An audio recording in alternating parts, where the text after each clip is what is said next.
മലയാള സിനിമയ്ക്ക് എന്നും നീറുന്ന ഓർമ്മകളാണ് ജിഷ്ണു രാഘവൻ. ജിഷ്ണുവിനെ പറ്റി ഓർക്കുമ്പോൾ ആദ്യം നമ്മുടെ മനസ്സിലേക്ക് ഓർമ്മ വരുന്നത് നമ്മൾ സിനിമയിലെ അഭിനയമാണ്.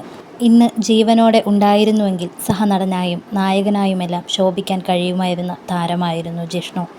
ബാലതാരമായി അഭിനയിച്ചു തുടങ്ങിയ ജിഷ്ണു ഓർമ്മയായിട്ട് 10 വർഷം തികയാൻ പോവുകയാണ്. മരിക്കുമ്പോൾ 35 വയസ്സ് മാത്രമായിരുന്നു പ്രായം. ഇപ്പോഴിതാ ഏറെക്കാലത്തിനു ശേഷം പ്രിയപ്പെട്ട മകൻ്റെ ഓർമ്മകൾ പങ്കുവെക്കുകയാണ് നടനും സംവിധായകനുമായ രാഘവൻ. തെറ്റായ തീരുമാനങ്ങൾ എടുത്തില്ലായിരുന്നുവെങ്കിൽ രോഗം ഭേദമാകുമായിരുന്നു. അവൻ്റെ മരണത്തിന് കാരണം അവൻ തന്നെയാണ്. അവനെ ഓർക്കത്തക്ക രീതിയിൽ വീട്ടിൽ ഒന്നും തന്നെ വെച്ചിട്ടില്ല. ഞാനും അവൻ്റെ അമ്മയും ഞങ്ങൾ അവനെ ഓർക്കാറേയില്ല. ഓർക്കണ്ടാന്ന് കരുതി.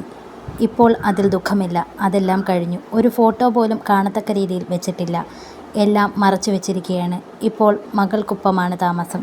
ജിഷ്ണുവിൻ്റെ രോഗവിവരം അറിഞ്ഞപ്പോൾ ഒരു ഷോക്കായിരുന്നു. പിന്നെ കാലം എല്ലാം മാറ്റുമെന്ന് ഞാൻ പ്രതീക്ഷിച്ചു. അവൻ്റെ അസുഖം മാറുമെന്ന് കരുതി. അവൻ തന്നെയാണ് കാരണം. അവൻ അതിന് നിന്നില്ല. അതാണ് പറ്റിയത്. അവൻ ആരുടെയൊക്കെയോ വാക്ക് കേട്ട് ബാംഗ്ലൂരിൽ വെച്ച് ഓപ്പറേഷൻ ചെയ്തു. അതാണ് വിധി. തൊണ്ട മുഴുവൻ മുറിച്ചു കളഞ്ഞിട്ട് ഭക്ഷണം മറ്റൊരു രീതിയിൽ കൊടുക്കുന്ന ഏർപ്പാട് ചെയ്യേണ്ട കാര്യം എന്തായിരുന്നു? മരിച്ചാൽ പോരെ? എന്തിനാണ് അങ്ങനൊരു ജീവിതം തിരഞ്ഞെടുത്തത്? ഓപ്പറേഷന് പോകരുതെന്ന് നിർബന്ധിച്ചതാണ്. അവനും ഭാര്യയും കൂടി ചെയ്തു. അവരുടെ ഇഷ്ടം. അതോടെ കാര്യം കഴിഞ്ഞു.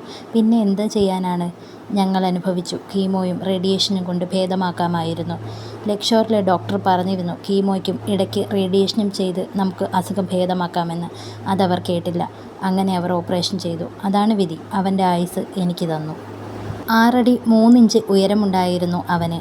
മകൻ്റെ ഓർമ്മ വരാതിരിക്കാൻ ഒരു ഫോട്ടോ പോലും കണ്ണെത്തുന്ന ഇടത്ത് രാഘവനും ഭാര്യ സ്ഥാപിച്ചിട്ടില്ല. ജിഷ്ണുവുമായി ബന്ധപ്പെട്ട എല്ലാം മറച്ചു വെച്ച് സൂക്ഷിക്കുകയാണ് കുടുംബം. വിടവാങ്ങലിൻ്റെ 10 കൊല്ലങ്ങൾ പിന്നിടുമ്പോഴും മലയാളികളുടെ മനസ്സിൽ മായാത്ത ചിരിയായി ജിഷ്ണു ഇന്നും നിലനിൽക്കുന്നു.